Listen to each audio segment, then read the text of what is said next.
I'd like to call the Morongo Basin Municipal Advisory Council meeting of Monday, July 8th to order.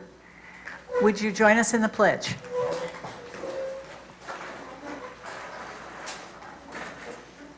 I pledge allegiance to the flag of the United States of America and to the republic for which it stands, one nation, under God, indivisible, with liberty and justice for all.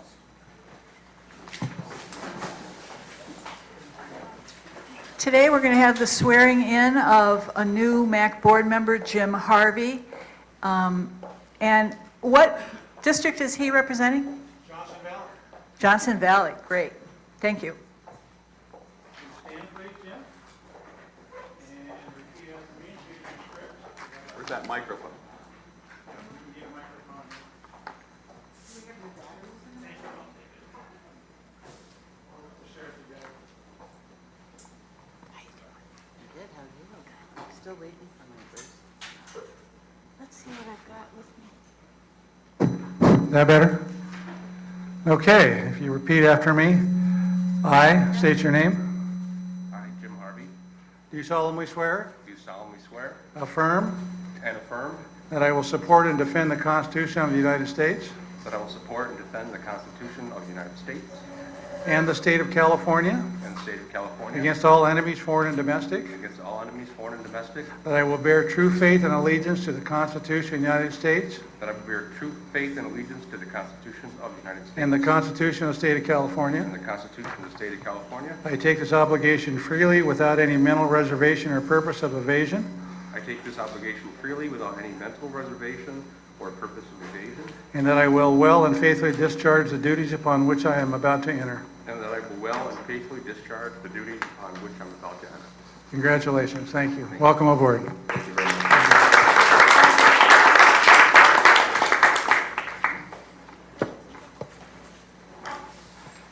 Yes, welcome aboard, Jim. Glad to have you. A roll call, please. Excuse me. Pioneer Town, Steve Bardwell. Yucca Mesa, Tom Ziegert. Landers, Michelle Cicero. Joshua Tree, Ellen Jackman. Flamingo Heights is still vacant. Desert Heights, Pat Flanagan. Wonder Valley, Steve Reyes is excused tonight. Morongo Valley, Gail Swearit. Here. Copper Mountain Mesa, Mary Helen Tuttle. Here. And Johnson Valley, Jim Harvey. Okay. Has everyone had time to look at the agenda for tonight? Are there any corrections or additions? I move we adopt the agenda. A second. All those in favor? Aye. Any opposed? Okay. Has everyone had a chance to look at the June 10th minutes? Are there any additions or corrections? You got your name right? Do I have a motion to approve the agenda? I mean, the minutes from the June 10th meeting? All those in favor? Aye. We do not have any memorial adjournments for today, thank goodness. Public Safety Community Service reports. County Fire.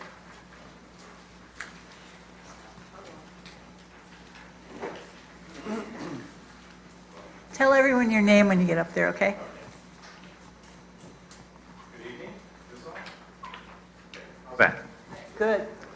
Good evening. My name is Scott Tuttle. I'm a battalion chief with San Bernardino County Fire Department. I'm going to start with some stats for June. Call volume wise, in Johnson Valley had 7 calls.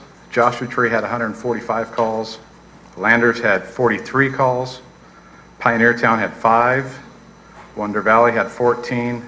And Yucca Mesa had 36. That totals 250 for the unincorporated areas in the Morongo Basin. Of those, kind of a quick breakdown of those, 3 of them were structure fires, 6 were vegetation fires, 203 were EMS calls, medical aids, 8 were traffic collisions, and the rest were miscellaneous investigations and false alarms, that kind of thing. So while I'm up here tonight, I thought it might be timely to talk about earthquakes. In case you haven't already, now is the time to prepare for an earthquake. This is a big reminder for all of us. It was just close enough for a lot of us to feel it, but not really be affected by it. But the folks in Trona are definitely affected by it. And if that happened here, I was here in '92, so I remember the Landers quake. And any of you that were here in '92, you remember also, I'm sure. It's a lot different when it happens right underneath your feet than if it happens 100 miles away. So 3 things we talk about when we talk about earthquakes. Prepare before the quake, what to do during the quake, and then what to do after the quake. Prepare now before the quake. You can make your house as earthquake safe as possible by simply just strapping the big furniture pieces and televisions and water heater, those kinds of things to the wall, making sure they're secure. It's very simple to go down to the hardware store and buy the straps for those things and make sure that those big items don't fall over. The water heater is a big one too, especially if you have gas or propane, because if it falls over, breaks the gas line, it could start a fire. The other thing to do is to practice and talk about drop, cover, and hold on. So when an earthquake happens, that's what we teach people, is to drop to the ground, get on all fours, get under something sturdy, and hold on. Talk to your family about a disaster plan, how you're going to communicate, and how you're going to evacuate if you have to, and what your meeting place is going to be if you're separated or if you get separated. And then finally, make a supply kit. You should have enough non-perishable food and water to last at least 3 days. Also medication. Think about your pets and their needs. Another good thing to have is a flashlight and a battery-operated radio, and extra batteries for both. And then the other thing is to have a smaller kit in your car in case you're out driving when this happens. So then during an earthquake, like I said, the best thing to do is to drop, cover, and hold. If you're inside, stay inside. Find something sturdy to get under and stay inside. If you're outside, stay outside. One of the big injury causers, I don't know if that's a word. One of the big causes of injury during an earthquake is people running. They think they have to run outside or they have to run to a shelter, and that's when they fall down. If you've seen any of the videos in the last week, it's almost impossible to walk, much less run during an earthquake. So stay where you are. If you're in a vehicle, come to a stop in a safe, clear location. Stay away from bridges and overpasses and tall buildings. If you're in high-rise, don't take the elevator, take the stairs. And then finally, after an earthquake, expect aftershocks. If you suspect a gas leak in your house or your business, turn off the gas. If there's no gas leak, you don't turn off the gas. But if you suspect it at all, turn it off. And then just assess your building, assess yourself, your family, your neighbors. And then finally, earthquake preparedness. We have a program called CERT, Community Emergency Response Team. And it's a 20-hour training program that we put on through the fire department that teaches you basic survival skills. You can use them just for yourself, just to take the class and get the knowledge and be able to take care of yourself, your family, and your neighbors. Or you can even take it a step further and join the CERT team. We have a Morongo Basin CERT team that encompasses the whole Morongo Basin, including the 2 cities, Yucca and 29 Palms. And those folks actually put a team together and went to Trona this week. So they're up there helping folks with logistical needs in Trona. So it's a good opportunity to learn some good life skills to help yourself and also help your community. And with that, I'd be happy to answer any questions. Yes, ma'am. Can you just go over the fire, outdoor fire misleading? Yes. Again, I know you did it last week. Okay, so right now, all burning is suspended. So no burning of tumbleweeds or yard brush or anything like that. You can have a campfire if it's less than 4 feet in diameter and you have a screen over it. If you buy one of the store-bought fire pits, metal fire pit with a screen over it, and you're burning just regular firewood, you can do that in your backyard. Now, if it's red flag warning, or if it's really hot, really windy, then we suggest not to. And we can come and shut you down if you're burning and it's too dangerous. What But about a place they water the property. They've got campfire. If they have any kind of water source, if they have a shovel, if it's clear 30 feet around the fire pit, and if they have a screen over it, then yes, they can have a campfire, yeah. The safest thing to do is get a gas-fired fire pit, whether natural gas or propane. You can burn those all year long without any problem and without a burn permit. So, the other thing we suggest is if you're going to have a campfire, to come to the fire station and get a burn permit. It has all the rules and regulations on it, and it has a phone number to call before you start burning. Then they can tell you if it's a burn day or not. They can tell you if it's a red flag day.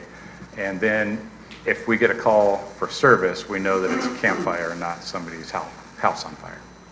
She's concerned about Airbnb trailers and gift campers who Right. don't know the rules, and there's some makeshift thing that's behind the trailer or the tent. And Right. they have a fire and it's windy, and she's wondering, call you guys, bring it up to you, 911. I mean, what's legal, what's not, and those are the people that are the concern. We, the residents, for a long time, understand, but it's me. Right. Yeah, I understand. And I've heard that concern a lot recently with the increase in activity with Airbnbs and short-term rentals. A lot of people are concerned about that. So we're just trying to get the word out for people to be safe. I would suggest any owners, do what you can to put a gas fire pit on your property instead of a wood-burning fire pit. It's just a lot safer.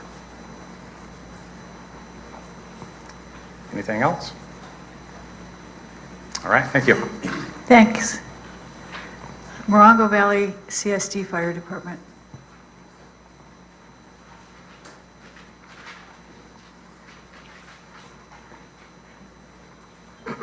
My name's Gary Yearsley. I'm the fire chief at Morongo Valley.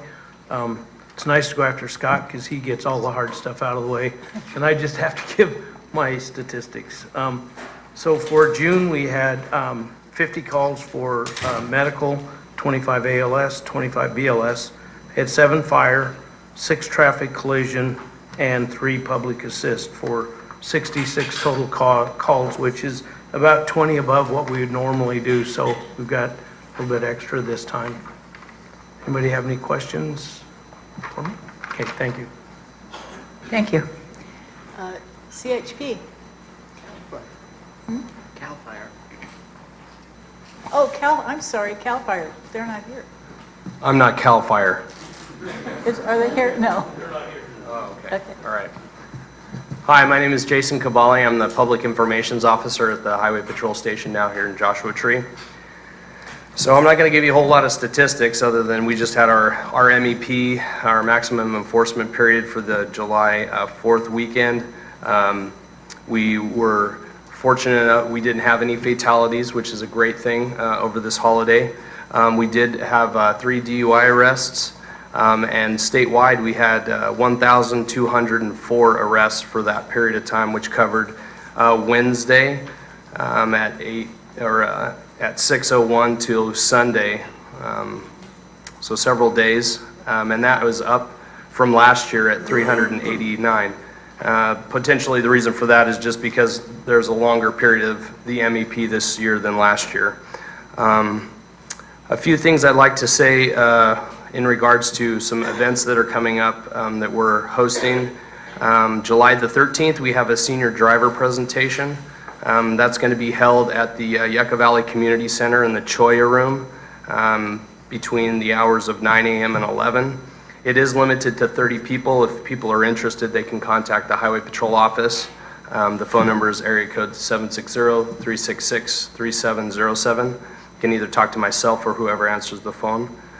On July 27th, we're going to be hosting a car seat checkup event.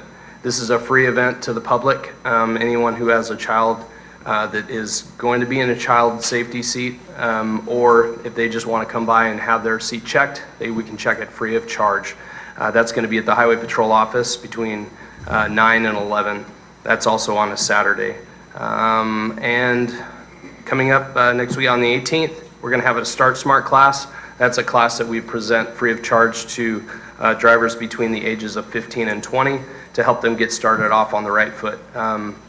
We cover things like the graduated driver's license, collision avoidance, and things that they need to look into and be aware of once they start their driving career. That about sums it up. Are there any questions? All right, thank you very much. Thank you. Sheriff?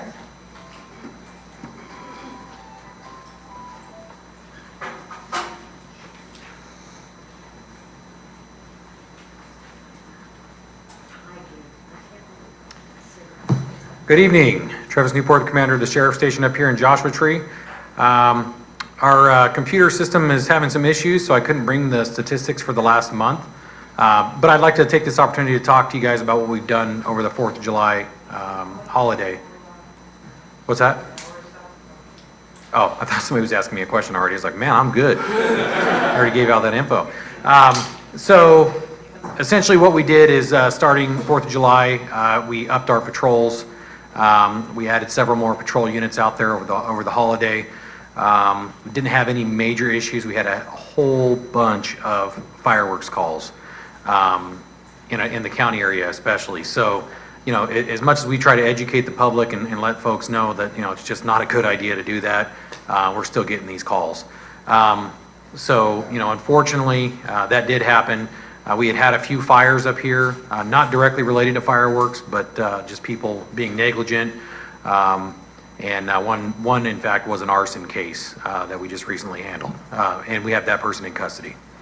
So as far as the weekend continued, we went into Saturday, Sunday, and we did a OHV patrol. So you guys may have seen the new side-by-side that we have driving around out there.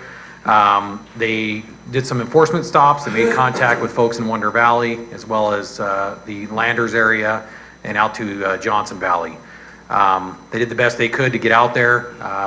There were some folks that were riding illegally.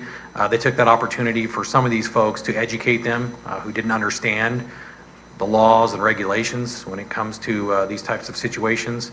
Also, I want to take a moment. Pat Flanagan had spoken with Lieutenant Niles about, what do you do as far as not calling the emergency number if you've got an OHV problem? The best thing to do is call the office number, which if you don't know that, it's 760-366-4175. During normal business hours, you'll get a clerk who will then transfer you to the dispatch center. During off hours, you will go straight to the dispatch center. We recommend that you call that and not 911. Specifically, if we have OHV patrols over the weekend, that way the dispatcher already knows that the OHV team is out there and that they can send them the calls as they come in. That helps take away from regular patrol as well, or I should say substitute regular patrol, and allows the deputies to stay out there and answer calls for service rather than looking for OHV riders.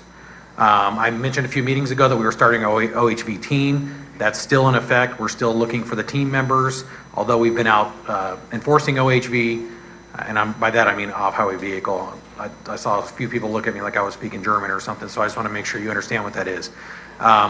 So we are going to hopefully establish a full-time team that's very well known by the folks up here, that we can get you guys in direct contact with, and then also know the rules and regulations much better than your average deputy sheriff. So that's the goal. We're getting there slowly. We're getting the equipment, which is a good start. So other than that, any questions? I wasn't expecting that many hands to go up already. So. Yes, ma'am. I've been told on a number of occasions that there's a person or department that investigates social media. There's been an uptick in a group that is collaborating to ride illegally on social media. To ride like OHV, you mean? Yeah. Okay. So, yeah, and I've been told that there's, where do we turn this information into so can we monitor? So we have the Morongo Basin Sheriff's face page. We have Facebook. We also have Twitter. And I believe we also have Instagram. We have two of our SSSs, the Sheriff Service Specialists, who monitor that. They don't monitor it 24/7, but they do monitor it. If you send they call it a DM. I think that means direct message. I'm not sure. I'm kind of out of the times here. But if you send a direct message to them regarding specifics, if you can give them an @ sign or a Facebook face page name, then we can direct them and they'll print out the information and give it to our OHV team. There's also a lot of activity about just general criminal stuff that's going on. And I thought they had, I know they can't monitor it all the time, but maybe we could call the service rep for the Morongo Valley and check in with that. I think it's Angie, right? So Angie is off right now. She's on long-term absence. So in her place, we've been trying to do what we can. Since we don't have her, we don't have a backup SSS down there. But any issues you have as far as if you, do you guys have the Nextdoor app? Yeah. Okay. So if you can at us with the Nextdoor app or go into ours, you can, the other SSSs will get that information to the county deputies down in Morongo Valley. If you're not receiving any feedback or you don't feel that they're not getting, if they feel that they're not getting that message, please call the station. Ask for either SSS Kramer, it's Kramer, or Kelly, it's Kelly. And those two ladies should be able to help you out. If that doesn't get you anywhere, please call me and I'll make sure somebody helps you out. Absolutely. Yes, ma'am. Do you ask for vehicle registrations when you stop people, even just to inform them, you know, to educate them, but find out if they actually have a registered vehicle? Yes, we do. Part of the training also that we're trying to get our OHV people up to speed on is, believe it or not so many folks know the difference between a red sticker and a green sticker and those kind of registrations. Doesn't make a big difference in the whole scheme of things because they shouldn't be riding them anyways in many of our areas, but we do look for things like that. The fine is much higher for riding a red sticker, especially in our area. So they do look for things like that. They do try to ensure that there is up-to-date registration. Oftentimes we do find out that the person bought it from somebody and didn't realize, hey, I should have gotten this registered in my name, and now we're dealing with an unregistered vehicle. Sometimes we do tow them. Yes, sir. Red sticker is for an area that is not like ours. It is a vehicle that does not have a spark arrestor on it or a type of device that stops sparks from flying out of the tailpipe and causing fires. So a red sticker can only be ridden in certain areas. Our area is a green sticker area. Now, when you get into BLM land, in some areas of BLM, as long as there's not too much foliage or brush, they will allow red stickers out there, but it's very uncommon. So for us, if we come across somebody that has a red sticker, we got a problem because they shouldn't be out there riding. Typically, there was supposed to be legislation. I haven't heard about it since, but supposedly there's legislation that said if you had a red sticker in a green sticker area, that was a towable offense. Right now, it's an infraction. We can cite them for it. It's not towable yet. Yes, ma'am. Basin is pretty much surrounded by protected area, BLM or otherwise, so my understanding is the stickers don't, they're not supposed to be there, right? Correct. So in the basin, that's what I was just saying just a few minutes ago. Regardless, it's kind of a moot issue because they shouldn't be there anyway. So we cite them for not riding there. We did have little pockets of BLM here and there. Pat Flanagan and some other folks worked with BLM, I believe. Is that correct, Pat? Where you guys actually had area consolidated and moved into regular county area. Is that correct? So that made it a little bit easier for us in some ways. Made it more difficult for us to transport our vehicles via OHV vehicle, but it made it a little bit easier for us to identify because we had such little pockets here and there. And then it was a matter of federal law versus county law and trying to figure out, was that a red sticker? Was it, what kind of area were they in? So it got very, very confusing. So for her to do, her and whoever assisted her to do that, it certainly helped us in that aspect. So, I think what you're talking about is the BLM finally understood that community service areas, that people pay taxes to get their roads graded and whatever, and so they made all of those areas, community service areas, to be street legal only vehicles. Correct.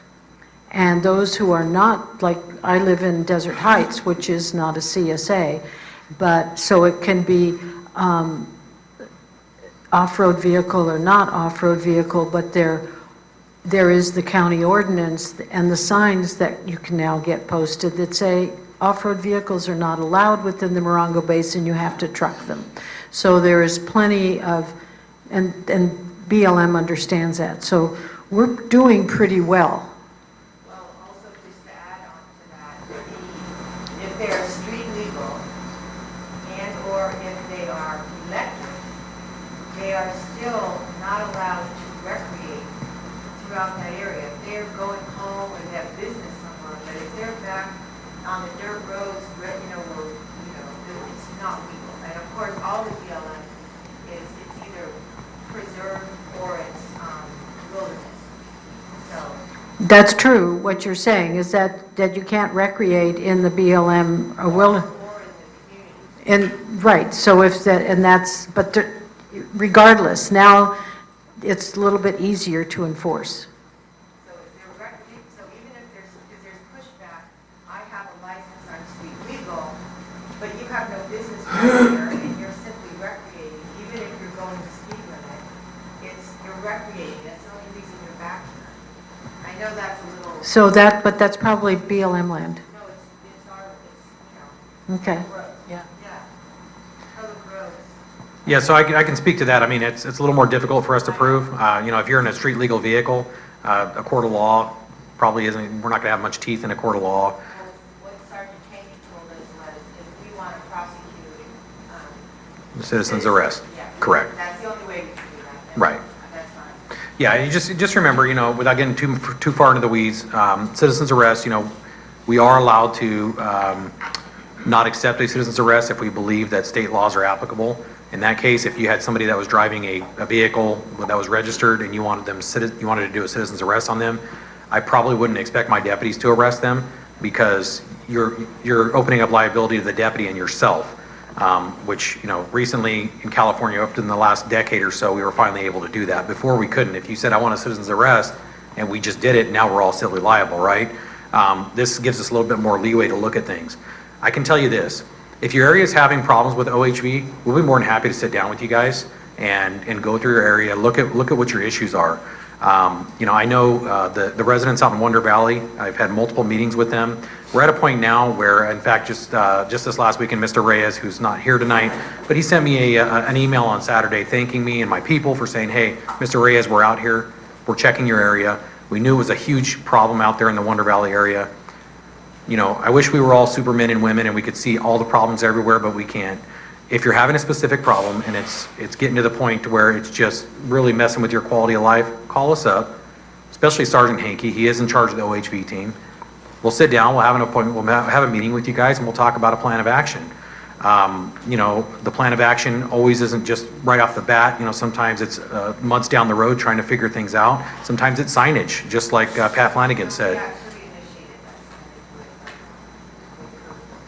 Good, you're out in Morongo Valley, right? Yes. Yeah, okay. we'll try to set up a meeting with you in Morongo Valley. Perfect. And we've been meeting with Sergeant Haney, and that's been very helpful. Yes, my understanding is that they've been trying to make more of a presence out there, trying to get out there as much as they can. I know the signage has definitely helped, but again, if it's still continuing, we got to figure something out, right? So as a community, we get together, we sit down with all the stakeholders and try to figure something out. That's what we're. There was we're another dedicated to. question. Yes, sir. Can you repeat that number again? Yes, sir. It's 760-366-4175. Mhm. Any other questions? Okay. Thank you very much. Morongo Basin Haven.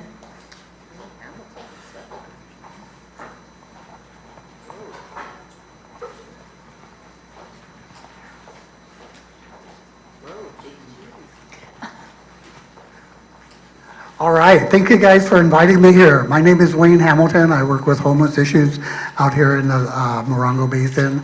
My full-time job is the homeless liaison for the Morongo Unified School District.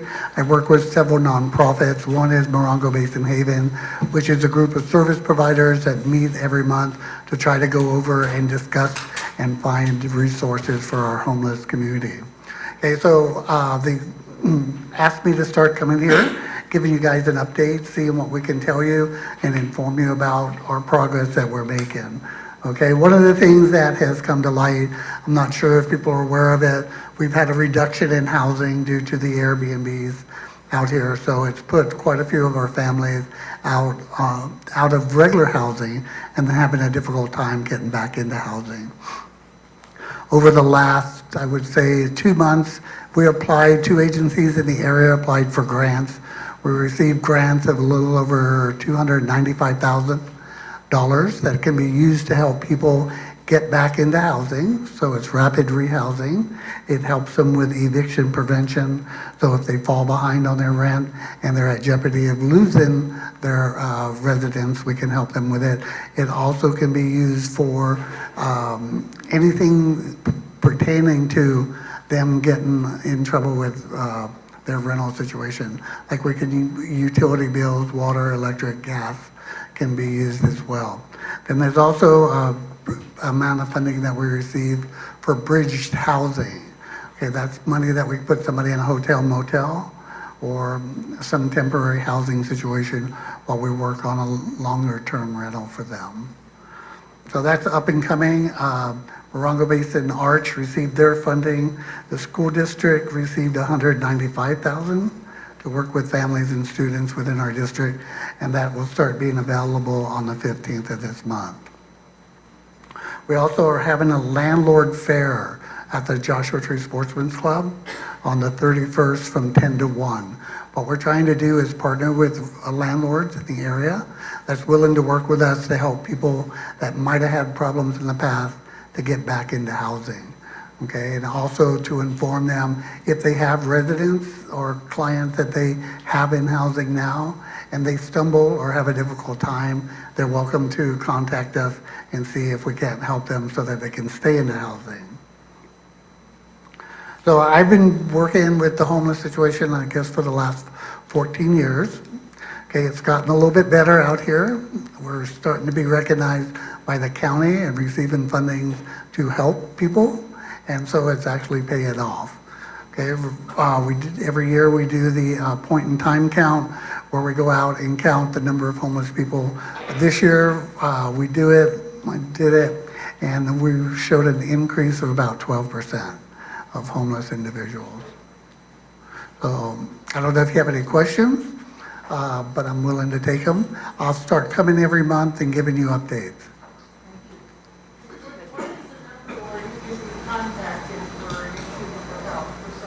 My phone number is 760-401-0375. Okay, and then if y'all lose that number, you can welcome to call the school district and ask for the homeless man. Wayne, would you also tell them about the number that people can call if they actually just need help? The 201. There's also, it's like, you know, for emergencies, you call 911.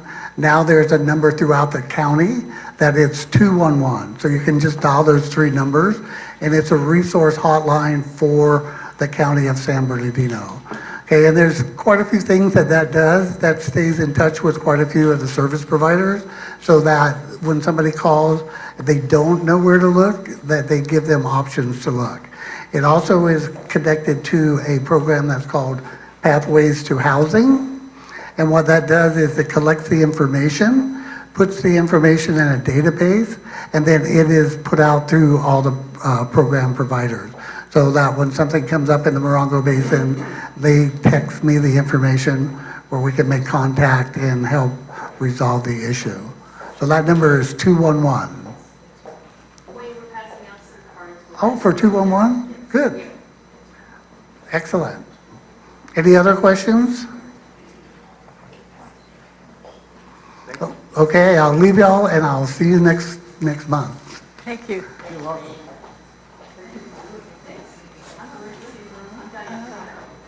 I just want to remind everyone, if you want to speak, please fill out one of the forms that's on the table there and turn it in so I can have your name after the presentation.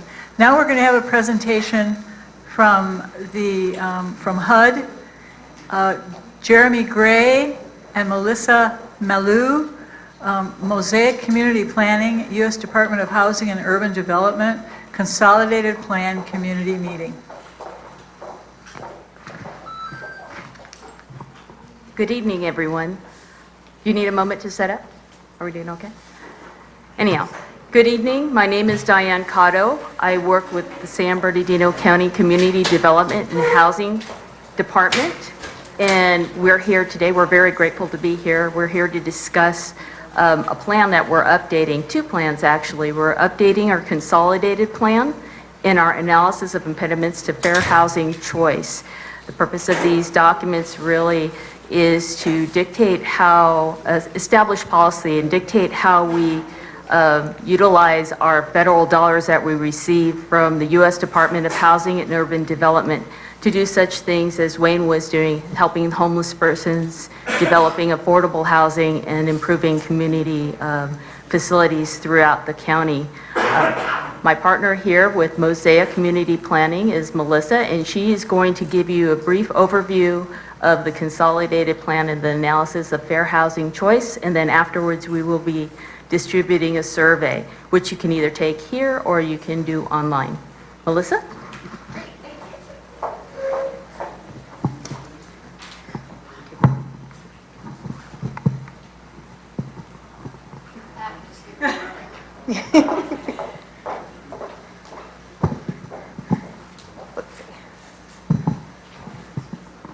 How does that work?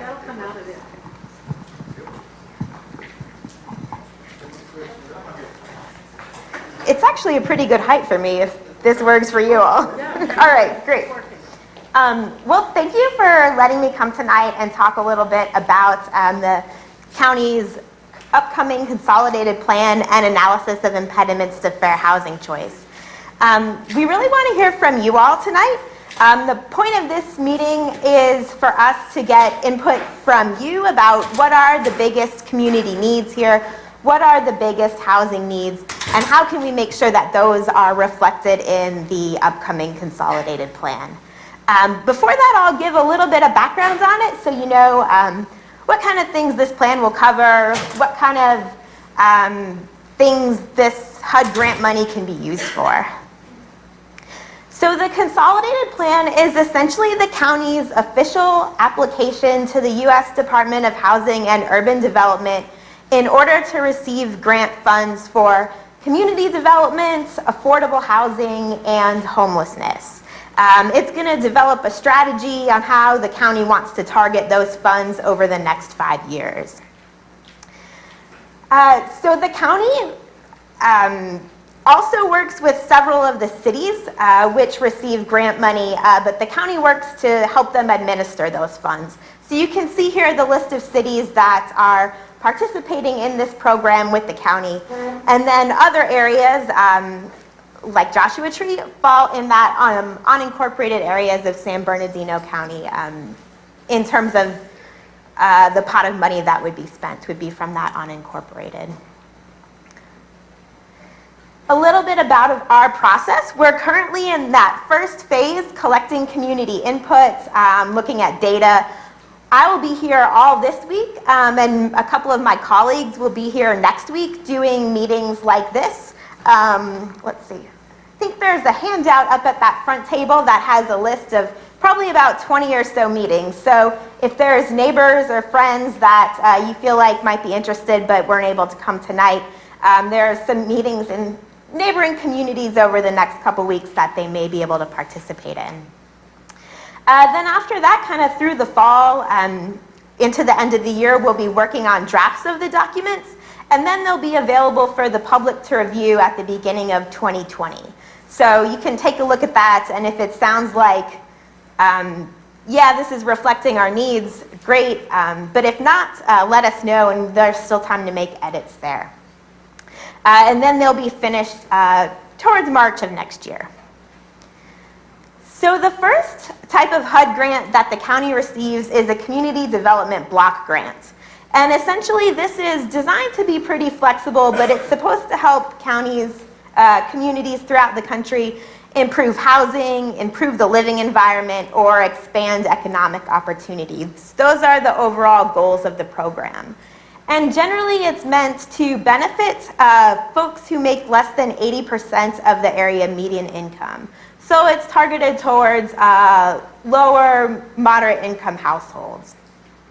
It can also be used to meet an urgent need. So if there was a natural disaster or something like that, that the county would have the opportunity to divert some of its funding to addressing issues that stemmed from that. So like I said, the program's designed to be pretty flexible. It can be used for a wide variety of things, infrastructure improvements, public facilities, economic development, planning and administration. And on the next slide, I have some examples of a few of those. So looking at public services, that might be things like public safety. It might be a program for seniors or youth. It could be helping with health needs, dental care, anything that's kind of a service that you're providing to lower moderate income folks in the community. But it can also be used for physical improvements. So improving streets, sidewalks, expanding water and sewer, making improvements to public facilities like parks and playgrounds or senior centers, things like that. So those are kind of some things that to keep in mind as we're talking about this. The second type of grant that the county receives is home funding, and that is dedicated specifically to affordable housing. Essentially, it's designed so that however the community is spending that money, it's helping to improve the long-term affordability of housing here for low and moderate income households. So particularly on the rental side, that might be something like acquiring multifamily units, rehabilitating them, and then making sure that they are rented at affordable rate to lower income households. Or it might be constructing new rental units that are going to be affordable for folks here. Then the final type of grant that the county receives is the Emergency Solutions Grant, or ESG. And essentially that's targeted towards addressing or preventing homelessness. So it can, again, be used for a wide range of things. It can be used for providing services, so kind of doing outreach to people who are experiencing homelessness. It can be used, like we were just discussing, for rapid rehousing. So helping people get back in housing and stay there. It can also be used for other types of supportive services. So maybe that's doing some case management for people that were homeless or at risk of homelessness. Maybe it's providing them childcare or assistance with transportation. A variety of uses that are available there. So that was a pretty quick overview of kind of what these funds can be used for. Like Diane said, we're also doing a survey, and there are some hard copies of it over at that table at the entryway, but you can also do it online. I think that link is on the flyer, or if you want to jot it down. That website is dedicated to this project, so you could go there, and I think this PowerPoint will be there. There's some maps there, but you can also take the survey. But kind of, I'll pause now and ask a question of you all. Thinking about that list, particularly of public facilities and public infrastructure, what type of needs do you see here? What are the biggest things that you'd like to make sure are reflected? Let's see. I'll go with you and then.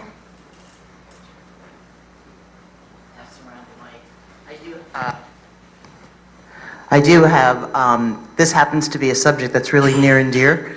My name is Mary Helen Tuttle, and I'm from Copper Mountain Mesa. Everybody here represents the unincorporated areas of the county, and I believe that all of us have some sort of a little community center in our areas. These community centers are privately, they're not public, they're publicly owned, but they're not supported by the county, so they are just for their areas. And in the past, years ago, we were able to put in for a HUD, CDB, a block grant, I'll say that quickly, a block grant, and get money to do improvements to our buildings. New roof, new air conditioning, parking lot redo, different things. Well, then the county or whoever told us that we needed to be at, I believe, 5,000 or 10,000 or more. And then we were told that you had to apply to a municipality to get the money. So on your first list, you showed all of the municipalities, 29 Palms, Yucca Valley, and then you said unincorporated areas. That's not true. we cannot, as a representative from an unincorporated area, if we call when they ask for the HUD grant, the HUD grant applications, and they want it, they put it out, I think, in October, and it's got to be in by November, December. So I got real excited because there was an ad in the paper that said, and it said the unincorporated areas, so I called and said, okay, how do we apply? Oh, you can't, you're unincorporated. You have to go to Yucca Valley or 29 Palms. So, okay, so you go to Yucca Valley or 29 Palms and you stand in line with everybody else who are all worthy causes and say, we would like to get money for our community center for a new roof. Or, you know, there's going to be a lot of community centers, some other places, they need to hook up to water in Yucca Valley. So anyway, you go to them and they say, okay, well, how many of our residents do you serve? Well, you know what? I'm Copper Mountain Mesa. I'm not Yucca Valley. The answer is none. So therefore, you don't get any of our money. So it would be great if in fact the unincorporated areas do have access somehow or another to complete an application. I mean, right now we can't even ask if we can get some money. We're told no. So give us a chance. Okay. Thanks. Hello, resident of Joshua Tree. The CDBGs haven't been seen by Joshua Tree for at least 10 years. Yucca Valley was assigned that by the former county CEO, Devereaux. He assigned Yucca Valley to disperse the money, and Yucca Valley took it all, as she showed. What do they use it for? They do things, they put it all to code enforcement, they'll put it to different things, but it's all Yucca Valley. It doesn't leave Yucca Valley. So that's a pretty, I don't know what way to say it. As far as the most pressing thing the county can do is get out the vacation rental ordinance. That has had more effect on Joshua Tree housing situation than most any other thing going on. Okay, thank you.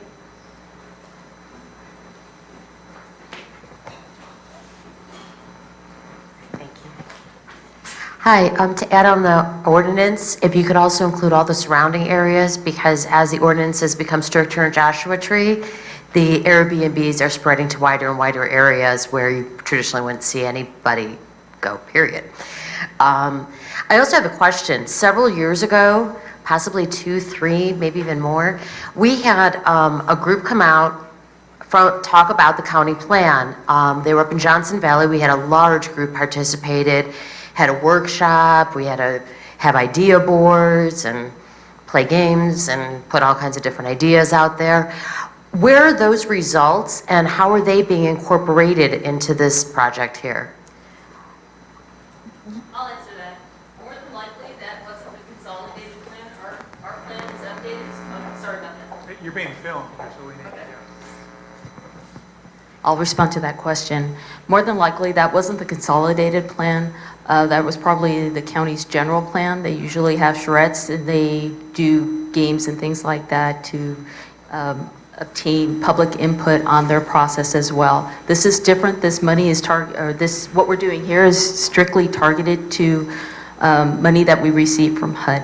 So as far as the results of that plan, what we could do is we could reach out to the community development, the planning department and see what those results are and try and get those out to you. We'll take your name and telephone number at the end or your email address and we'll make certain you get that information. And as we're putting this plan together, one of the things that we'll be looking at is other plans that have been completed for the area. So if that was for a comprehensive plan, that's something that we would look at and try and make sure that we are lining up kind of with the priorities that identified. You can see those plans if you Google San Bernardino County countywide plans. They're all on there and they're out for review and they really need your review.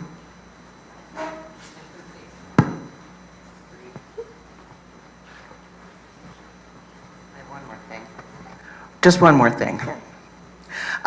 It was, I think, not last year, but the year before, this MAC presented a resolution asking the powers that be, I guess it would be HUD, to the Board of Supervisors to request that the municipalities would put, I think we asked for 5% or 10%.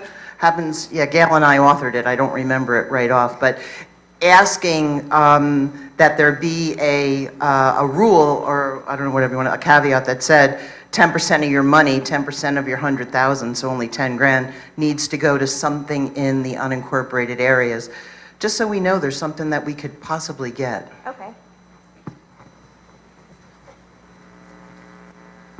Yes, Morongo Valley has, we're in the unincorporated area, but we have a CSD that takes care of the fire department and the park. So we have a park, but as is true of the other unincorporated areas, we don't have enough money to get our park, our children's equipment up to snuff. It's 20 years old, some of it, and we need that, and it doesn't seem fair that the cities that have a big tax base, 29 Palms and Yucca Valley, who have a tax base, get all the money from this when we have community things that could use that money, or, you know, a little bit of it. Sure.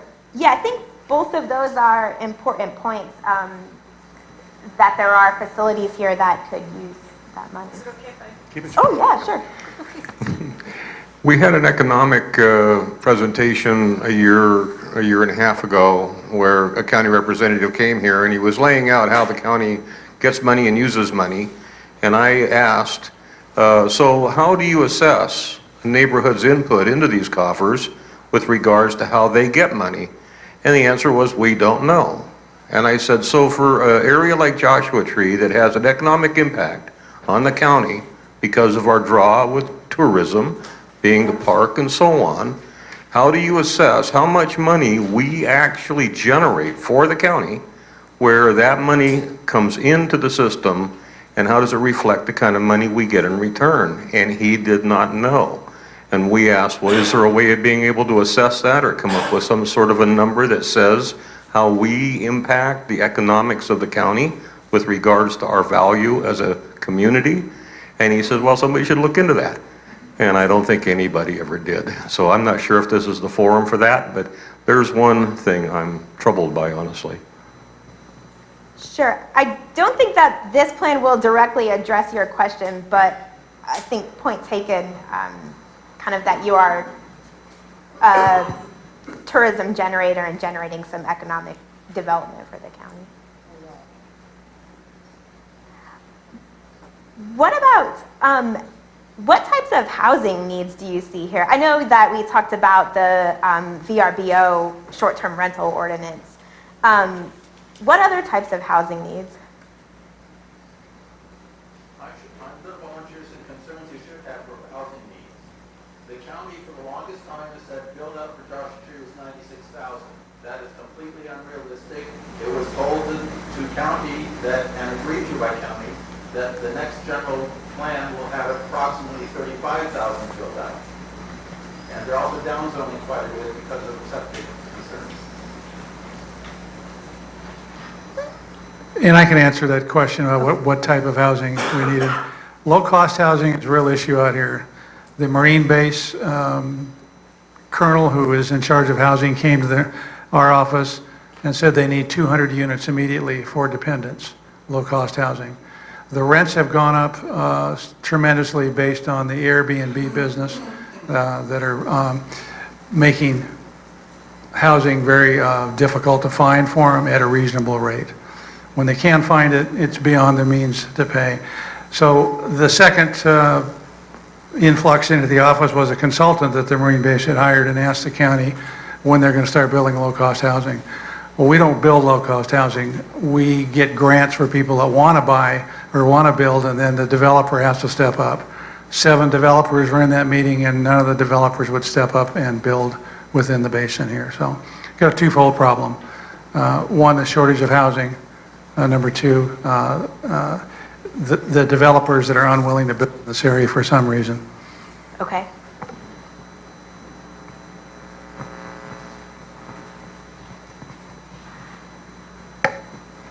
How do you define what's affordable?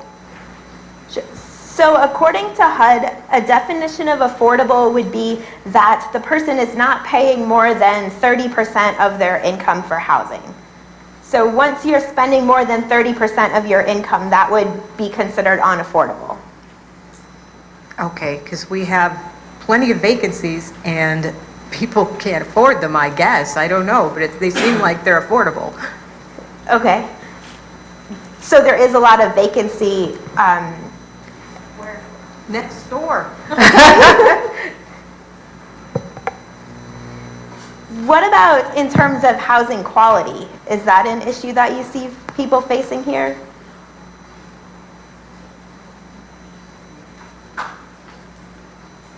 Not too much?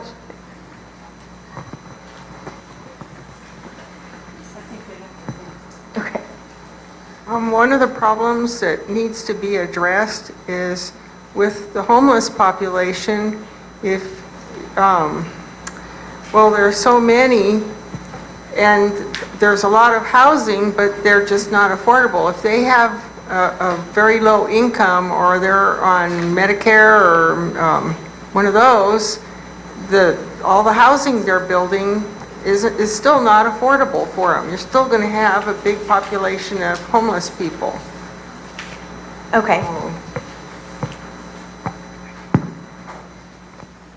I think what's hard in our area is that we're all spread out in most areas in Joshua Tree and in Morongo Valley, at least on the east end. The properties are so spread out that it's hard to find an area where you can even build affordable housing that would probably need to have houses closer together. Where I live, it's 2.5 R1. That means one house to 2.5 acres. So it's not like we're a city. We're the country, I guess you'd call it, and it's really hard to come up with a plan that will work in areas where the zoning is so different than what you find in a city. And people are, I have to say, I think people become opposed to having condensed housing close to where they have acreage. Where there's bigger. So it's a real problem. Sure. Yeah. And just kind of maybe some incompatible development patterns with higher density housing. Okay. It's really not just incompatible. We have the Small Tract Act that set it up initially as 5-acre plots, and some of them now can be 2.5 acres, but that's not the way you have it in your urban areas. And this goes back to an act that went on from 1938 to 1976, and that's when you look at the land use pattern throughout the Morongo Basin between privately owned land and federal land, BLM land. You see it's checkerboarded. And you look at the individual areas that people live in, they have access, and they also have utility access, but it's not on county maintained roads, and there's also a lot of shacks, essentially homestead shacks that are abandoned. So to get affordable housing, you probably need to work within a core area that's near the developed downtown or whatever downtown. Where there are facilities, but also where that it's already condensed. Okay, sure. Anyone else? Along that line, I don't think it should be upped to make it more dense, because a lot of people are here because they like the area, spread out, and they don't want to be crowded in. There are areas you could do that in, but I don't know where.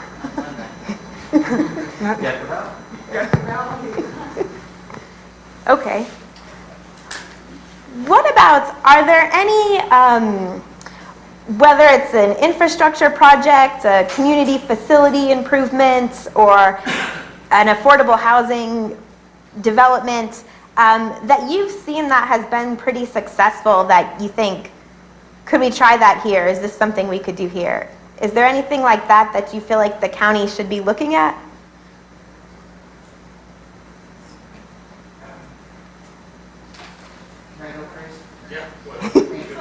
Thanks, Tom.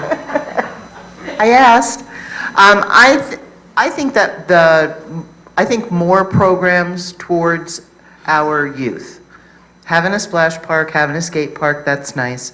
But let's do more for them that they and their families don't have to bear the cost. Like Little League fields, baseball fields, teams, basketball teams, stuff like that. Stuff for the youth, more money into our youth, because they are our future and we just don't want them to look at a phone all the time. Right, Oliver? Right. Speaking of our token youth. He's not looking at a phone, yeah.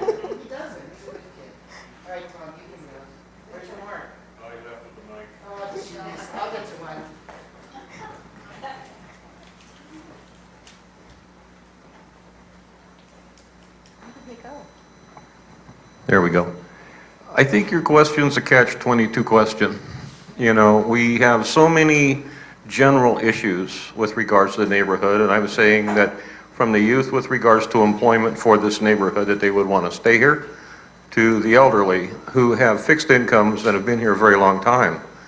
When you look at the strata of people generally who are already here, and then you find new people that come here, whether it be the hippie type, if you will, you know, that's attracted to the energy of the area, and they come here left over from the music fest and didn't go home, and now they have no place to stay, and they have part-time work, volunteering here, volunteering there, and picking up a few bucks, you know, cleaning up someone's yard, and then they sleep down in the ravine, you know, over the wash, because it's the only place they can stay, and they find camaraderie, and they find a society. And we have a small society of homeless people out here. You can see them when times calm down in town and they accumulate down around some of the buildings and they hang out. And trying to bring those people into the fold, if you will, with work and with accommodations. The number one thing that's been good, in my opinion, is the downsizing of square footage requirements for new construction. I thought that was brilliant, to be able to go back to the smaller square footages. And from what I understand, it's down to 150 square feet. But I mean, if that's possible, it seems that there's an ability to be able to build an economic model for housing and also make it so it can't be competitively turned into a profit center for the developer or the builder, that you're going to target those people.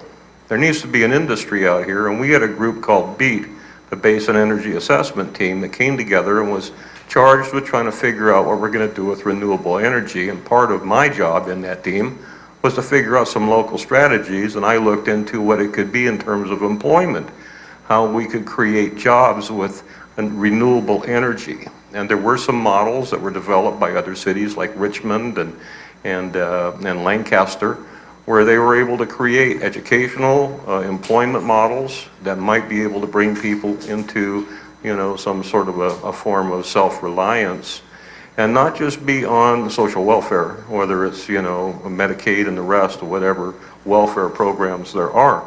But I think that the county, looking for good ways to spend money, needs to look at the cost-benefit analysis of where people come out the other end.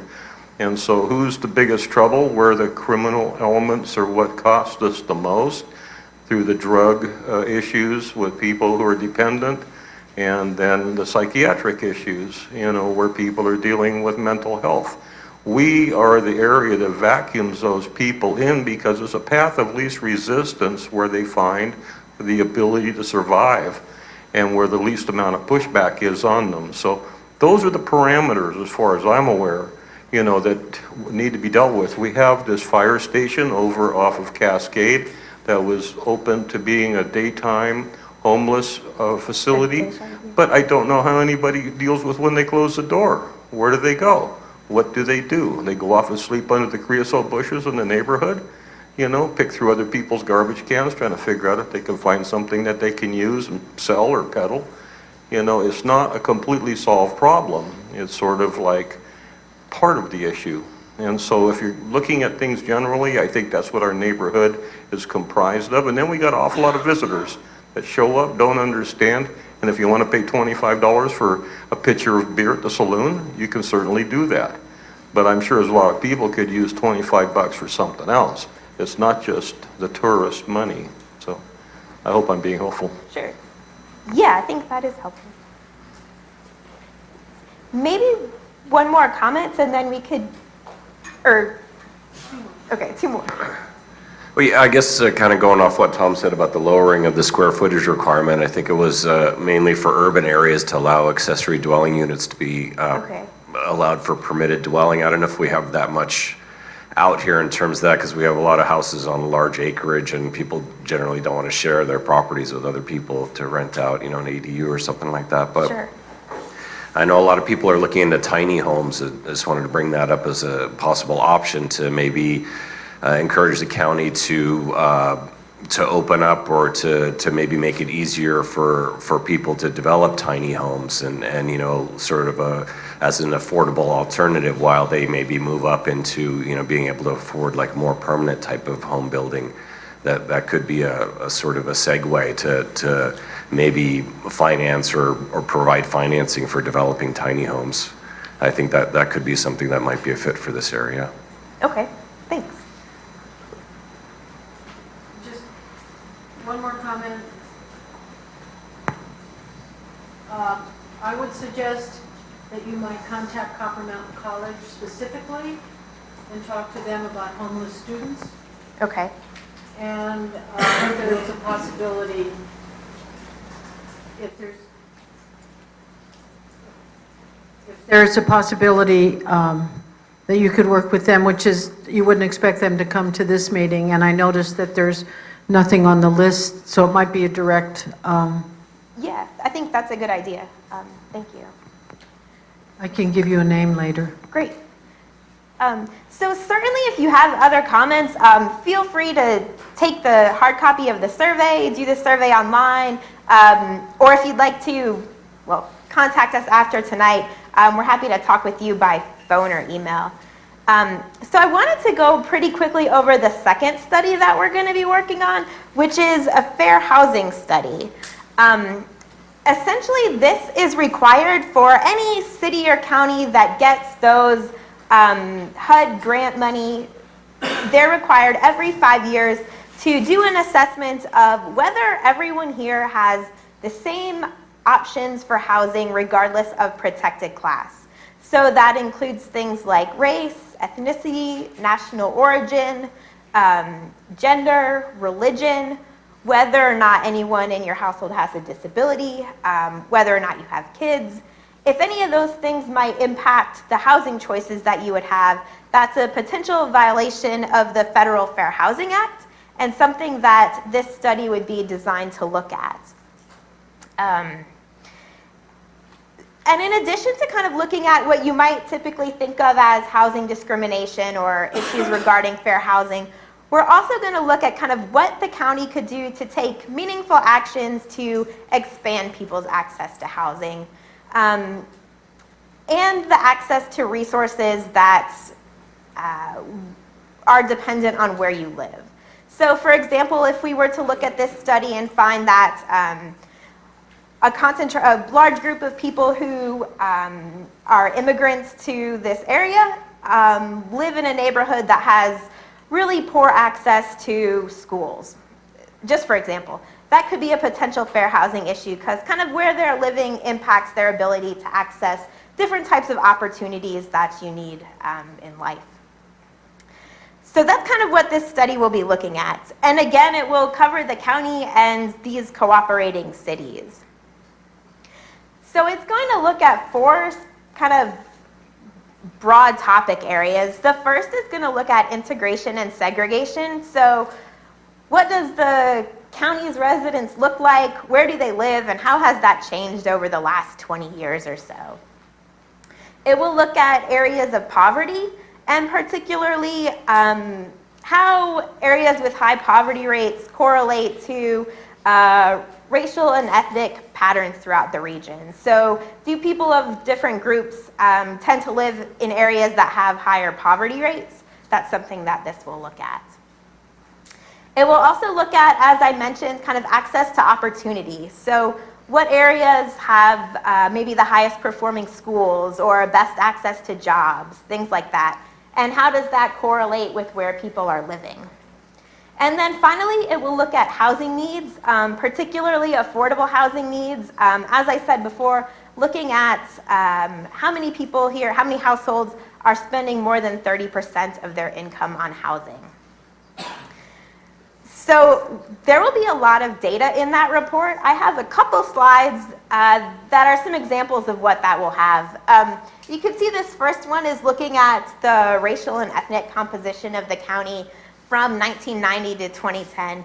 And you can see pretty quickly that it's become a lot more diverse over the last 20 years, particularly with a pretty big growth in the Latino population, that kind of orangey red slice of the pie.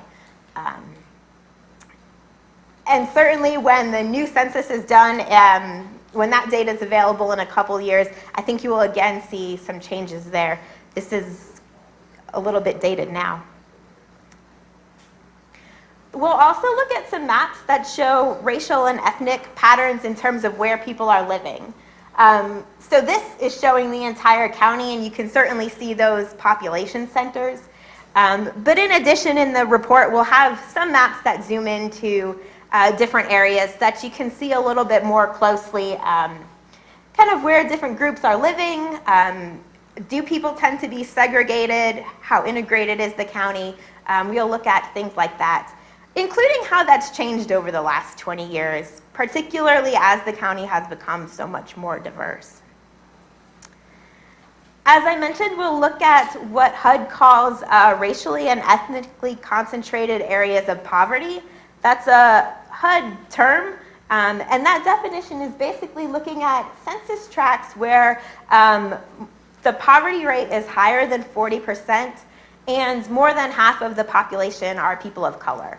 So kind of looking at how those two demographic variables match up with one another. And they're outlined in pink in this map, so you can kind of see a few of those within the county now. We'll also have several maps that's similar to this one that are looking at different dimensions of opportunity that HUD has outlined. So looking at education, access to jobs, participation in the labor market, access to transit, cost of transportation, environmental health, things like that. HUD has kind of developed scores for each of those. So they provide some maps that look similar to this one, where areas that are shaded darker have higher scores, have better access to each of those indicators. But we certainly know that that's not all the things that matter when someone's looking for a neighborhood or where to live. So one of the things that we do want to hear from you all is kind of what type of opportunity factors are important to you. Do they match up with this list, or are there other things that we need to be considering? And then finally, as I mentioned, we will look at housing needs. This is a pretty quick table that looks at what share of households in the county have an affordability need, are paying more than 30% of their income. And you can see that it varies a good bit by race and ethnicity, that white households, about 37% in the county have a housing need, compared to about 56, 57% for Latino and African American households. So a gap there, and we'll look at that and kind of what steps could the county take to help address that over the next 5 years. This again is, this report will follow a pretty similar timeline to the previous. So gathering community input over the next couple months, and then there'll be a draft report available at the beginning of 2020 for folks to take a look at. If you're the type of person that is interested in data and maps, that first link will take you to HUD's website that provides all those interactive maps. You could spend a long time kind of looking at different parts of the county, looking at different types of maps that they have available there if that's something that interests you. But those will also be included in our report too. So with that, I kind of had a couple more questions related to fair housing for you all. And the first one is thinking, let's see, about these opportunity factors that HUD is going to ask us to look at. What other things do you think of that are important when people are choosing a neighborhood? What other types of opportunity do people look for? Okay. Yeah, I agree. Thank you. Definitely everything that's up there makes a lot of sense, but for us in this room, I think it's community first and foremost, outside of those primary things. So when Mary Helen says, you know, our community centers need funding, and when we talk about homelessness, and it's important to all of us, and we want to make sure that, you know, that we're all heard. But for us, like the community centers that we go to on Saturdays and have breakfast, and the bond amongst us all, and we support one another, is key for this area. And you can talk in larger terms. I mean, I think we'd all be better off in the country if we had more community-based projects and centers and everything with education or schooling and everything else. So those are the main things for us, I think, is really anything to strengthen our community connections here for all age groups. Okay, sure. Yeah, I'm going to add the being near nature, being near this national park, being in a community where neighbors all know each other. I mean, to be in a community where you can walk in the post office and probably see somebody you know, or the store, or everywhere around. I think having a small community is important to everybody. But I think that mostly, it was really the natural environment, the desert, it's a special place. And I think when Pat had mentioned the 5-Acre Tract Act, that was something that was a realization that there was something special here, and we defend it fiercely. We look at our desert as something special, and others look at it as being a thing to take advantage of, but we don't. We've come here and endured, and people say, are you a desert person? Well, if you're a desert person, then you're probably in this room, because we all are desert people, and there's a special thing about, like what Ida says about dark night skies, and what it's like to be out in this part of the world that is so special. It's so healthy for your spirit. There's a natural spiritual thing about being in Joshua Tree. Everybody wants to be here, Can they endure? I don't know. That's up to them. But yeah, that's why we're here. Did you have a comment? You looked like you were going to say something earlier, but no. Yeah. Okay. I didn't want to miss anyone. Sure. Yeah. Behind. And Tom was right on. This is the kind of place, I live in the middle of nowhere in the back of Beyond. I have no immediate neighbors, and I am so not alone. I am absolutely, figure that out. People go, how can you live out there all by yourself? I'm not by myself. I have this huge community of people that I interact with, and that's pretty much true for probably everybody in this room. So it isn't, there's such a real difference between if you're looking at an urban area and the kind of rural area we are here, that to confuse the two would make your life really difficult. Sure. Yeah, I think you definitely have an asset and opportunity that is particularly unique. There's not other HUD grantees that are able to list that as their local access to opportunity, Joshua Tree National Park. It seems like we always find a bit of a disconnect with people that come from the county to tell us about what programs they have and what they're doing, because this is such a different area, such a rural area that has kind of different needs. The people have different needs out here. And sometimes I don't think it's appreciated that we do have these different needs. Okay. I agree with the dark skies. Don't we all? Let me ask you one more question on that fair housing front. I think you said earlier that everyone wants to be here if they can afford it. Putting aside the cost of housing, are there other barriers that you feel like anybody might face if they were trying to move maybe to San Bernardino County as a whole, maybe to this area specifically? Number one, transportation. If you don't have a car, it's really hard. If you don't have two cars.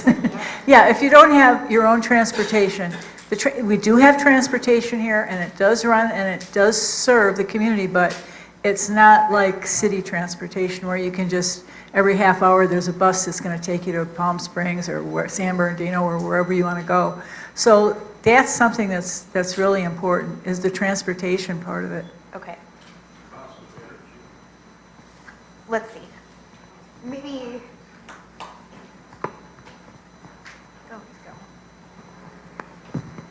I think there's some help from the county for economic business development here, too, in terms of small businesses and individuals developing businesses here.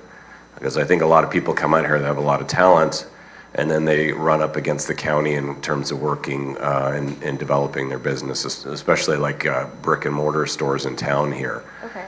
Where I think there's sort of a lot of hurdles, and because of a lot of requirements, but the county, from what I hear feedback from people who develop business, they're not given, a lot of help in terms of getting through those hurdles or given mixed messages and while they're trying to develop a business here. Like looking for economic assistance or more help with regulations? And that type of- All of it, I think. Okay. Yeah, I don't know, maybe they're not aware of it, economic assistance or grants that they might be available as well for small business development here. That could be something that could be useful to promote and make people aware of. Okay, If sure. there are any. Okay. I think another situation where you run up against is that people who do come from the city and want to move out here do not understand the dirt road. They'll move or they'll buy a place on a dirt road, and then a month later they'll come and complain, well, why isn't my dirt road being taken care of, or why isn't it paved? Or people don't understand, I think, a lot of them when they move out here, that it's a different reality because they've come from a city where everything was provided for them. Okay. You know? Sure. I think we had two hands up over here. One hand up, maybe? I mean, I'll just tell you some more stuff. I mean, and Thomas has got it exactly right with regards to, some of Who's doing what in town? The idea that we've got a job base that's non-existent. The types of businesses that are in town, and since we're a tourist town, the general overall structure of the whole entire region has one failing, and that is its inability to be able to rule itself in terms of land use. We went to a point of creating the beginnings of what was called an NCHR, a National Conservation Historic Reserve, for our immediate area, then looking at a larger area, and an awful lot of people were very supportive. It was an idea that came out of the national park, and it was so that we were going to be able to say what kind of development, when we were fighting Dollar General, a casino, a lot of other ideas that weren't necessarily tailored for our environment. And we spent a lot of community time fighting these projects only to see Dollar General going up. We're going to get a few jobs that are going to be mediocre pay. Nobody's going to go buy a house working at Dollar General. It's not going to happen. They're going to suck money out of the neighborhood and send it to Tennessee, which means that Sam's and Mike's Markets are going to, lose business. They will. We had a judge fined for economic decay in a CEQA case that we filed, and we won, only got overturned in the Fourth Circuit Court, where they overturned in an appeal and then didn't hear us in the Supreme Court. That's how far we went. We went so far as to be in front of the grand jury and got no feedback as to whether or not the improprieties of that particular project were legal or not. And then we also have been fighting things like solar projects coming to take advantage of our resource that don't feed back into the neighborhood in a positive feedback loop. There's nothing coming back with regards. We've got one big solar project came here. I don't know anybody that works out there. All the money coming out of the project goes out of the area. I don't even think we get the electricity. So I mean, if what we had was a solar project that belonged to us and we got our own power, we could at least run our air conditioners and not be spending $300 a month in electricity that goes to a corporation out of our neighborhood. These are real life problems because that's after-tax money that people got to spend after they went and paid their taxes working at a job to turn around and pay Edison for staying cool. And so, you know, the idea that there could be upgrades to houses to be able to be more the Title 24 compliant with ideas there, that there's things that could be done and people don't know how to ask. They don't know how to get new windows or things that are available. There's a lack of education with regards to those opportunities. I think that would help.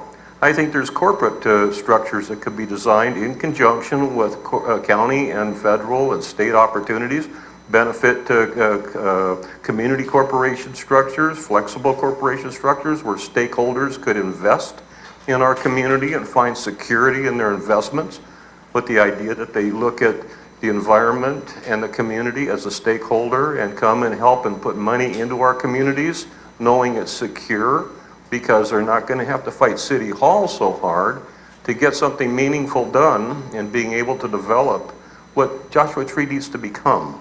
Joshua Tree needs a master plan. It needs good thinking from brilliant people who can really assess our resources, circle back around with well-spent money, good money after good, and bring the kinds of people, because we've got so much talent. You know, we've got these special little crystals here, and it's a silly story, but you know, when a crystal person was looking at them, he goes, you know, these are remarkable. Some people believe this stuff, right? I mean, for whatever. They said, these crystals are so powerful.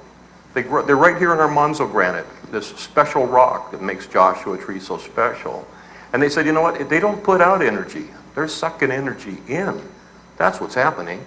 And if you look around this region, you see the talent that comes here and the great artists that live here and the people that want to be here, they get sucked in here somehow and they can't get loose. They become what we are.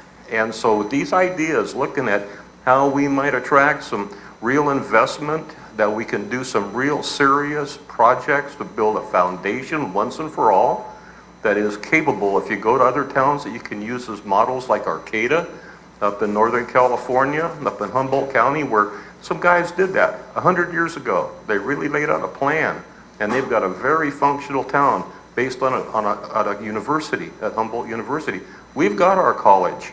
Our college could be a backbone for this neighborhood in terms of how it could be about what we're about, the desert, the ecology, the geology, everything that you can only learn here. Okay. That college could be based on that, and there could be a lot of other things that can happen. We've got an elementary school over here in a fault line that before they knew about fault lines apparently. It could be a homeless place for now if there was some simple retrofitting perhaps. They've got plumbing, they've got all kinds of reasons why that elementary school should be looked at before it just degrades into the ground from lack of maintenance. And if it is being maintained, that money's being wasted because the facilities aren't being used. And Mark could probably fill you in on that because I know he knows about it. Okay. But anyway, there you go, right? You know, I'd like to put something out publicly here about the Joshua Tree School, because I was on the committee for 8 years. By the state, anybody between the ages that are not 18 or over is not allowed on that campus between the hours of 8 and 5. And those are state rules, not ours. Yeah, I guess they figure that the earthquakes are only going to happen between 8 and 5. So that's not the fault of anybody not using that facility, right? So I just wanted to clarify that one point. Thank you. Wow, you got an earful coming out here. That's great. That's what we wanted. Right. Well, thank you all very much for your time. I really appreciate it. And I think, is there a sign-in sheet at the front that, okay, so if you leave an email address, then we will get that, and when the draft is ready, we can drop you an email and let you know how you could access that and provide any comments. Right. We will do that. Thank you so much. Thank you. This has been really interesting. Thank you.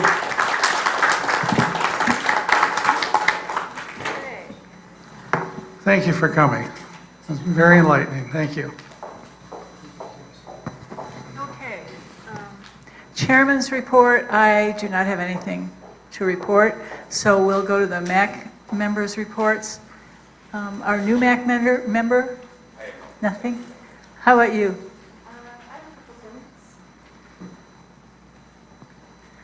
Okay, this Saturday, we have second Saturday Art Walk in downtown Joshua Tree from 5 to 9 p.m. And on July 16th, the Harrison House is going to be presenting Thalam, an evening of solo piano at 7:30 p.m. and it's $20 admission.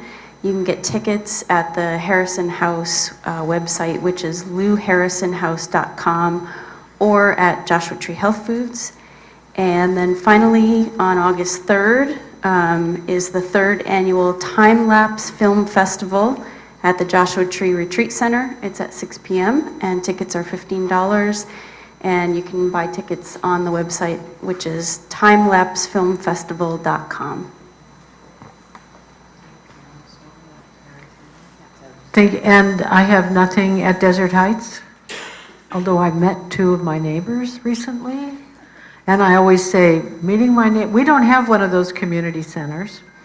And if I went around to meet my neighbors, I'd probably get eaten by their dogs. So I'm thrilled when in some other situation, I'm actually able to meet my neighbors. So yay, two new ones. So Copper Mountain Mesa is we're doing pretty well. We had a breakfast this past Saturday. We broke a record besides my butt. We served 100 breakfasts. Wow. 100. Fantastic. That's a lot of eggs, man. But it was very nice, and we're working with the county. The county has approved our plan, so we're saving our kitchen, and we did qualify for a grant from an undisclosed source. And we're going to get $5,000, so that's like really terrific. So we're real excited about that. And I want to take just a quick minute to talk about community spirit. 2 Saturdays ago, we had a community spirit celebration between the Joshua Tree Rotary Club, proud member, and the youth, the Park and Rec department here at the community center. And we had probably about 110 visitors, and we made $1,000 to split between us for youth programs. So thank you to those who were there. And if you weren't there, you have an opportunity to come next year. It's going to be on Saturday, June 13th, and we look forward to seeing you. Tom? Got anything? Just the one item coming on July 17th.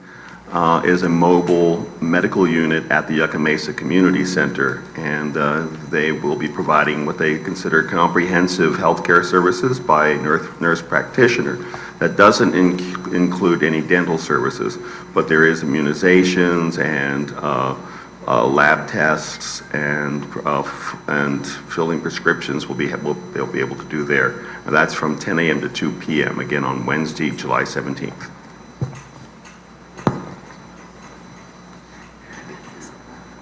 Hi, thanks for the information.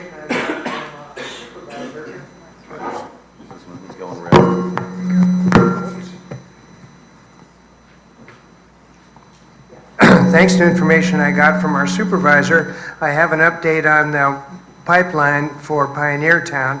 The completion of the project has been delayed due to a snag in the delivery of some parts needed to complete the hookup of the pipeline to a booster pump station. This pump station is needed to pump water up that 650 feet from Yucca Valley up into Pioneer Town. As of last week, it is anticipated that the water line will be completed by July 25th. Following construction, an additional approximately 10 days will be needed to test and transmit the results to the EPA to make the completion official. We are now looking at early August when clean, potable water will be delivered to Pioneer Town.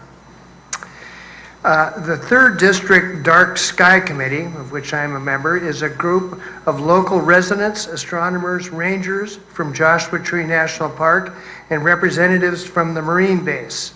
The committee has been working with our supervisor, Land Use Services, and Code Enforcement to draft a new night sky ordinance. The goal of this new ordinance is to address the proliferation of inappropriate, unnecessary, wasteful, and excessive artificial light in the 3rd District. Excessive lighting can be damaging to health and to our tourism-based economy, as we heard earlier. It is hoped that the new ordinance will address too many exemptions now being granted for non-conforming lighting. It will provide a scientifically defensible means of measuring light trespass other than the current standard of observing if a yardstick at your property line casts a visible shadow. It will acknowledge that different human uses of the land require different amounts of lighting. It will address how to phase out or sunset non-compliant lighting. And it will restrict the color temperature of bulbs to warmer hues and to avoid higher temperature blue color light sources. I encourage everyone to evaluate their own exterior lighting to establish first that it is needed, and if so, that it is dark sky friendly with a shielded, warmer color light source, 3,000 degree Kelvin or warmer, that directs light down, not up or outward. During my last visit to the Landers dump, I was disappointed to find that there were no receptacles for recyclable materials available for use, and that all trash and recyclables were being placed into the landfill. Subsequently, I called Burtech and relayed my concern to them. I was told that to assure proper disposal, recyclables should be dropped off at Burtech facility at Buena Vista and Old Woman Springs Road. I was told that there are 2 white dumpsters where all mixed recyclables can be deposited. The dumpsters are then trucked to another facility where the material is segregated. The large mesh enclosure you can see at the Burtech is used for the temporary storing of recyclables.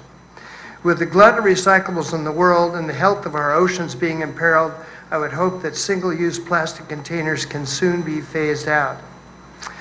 And lastly, comments on the draft environmental impact for the countywide impact report for the countywide plan are due on August 15th.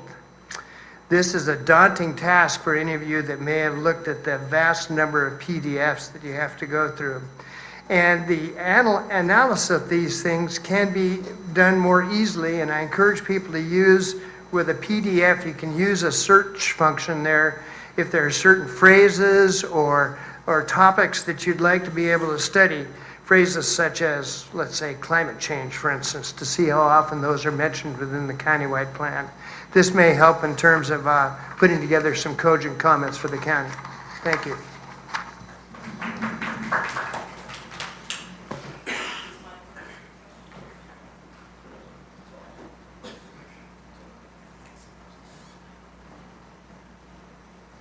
Is that working? Hi. So I just wanted to piggyback for just a half a second on what County Fire talked about.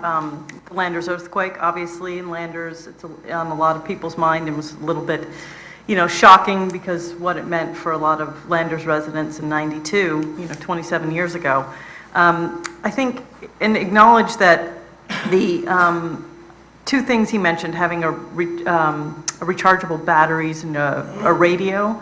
The thing that really tied this community together and the people of Landers, their only real communication knowing what was happening was through our local radio station, which we're really lucky to have. And people like Gary were real heroes during the '92 quake. And also too, a lot of us don't have landlines anymore. So that might be something we think about doing again, because that was also the phone trees in '92 were the real way people communicated.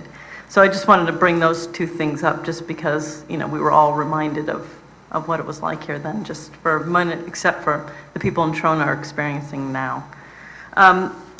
We have in Landers the community centers, which I'm glad Mary Helen brought that up because they are the backbone of being in the unincorporated areas, even though not all of us have them. But the Landers monthly membership meeting is Saturday, July 13th. And the 3rd Monday of the month is the USDA food giveaway. And we have a Landers Record Fair that we had last weekend, which was a huge success and kind of fun. And we also have at Belfield Hall the local, they call it now the Landers Flea by Night and Tailgate Party, which is will be August 3rd from 7 to 10. And then every Monday at the Landers Community Association is yoga. So hopefully you can all come and visit us at Landers.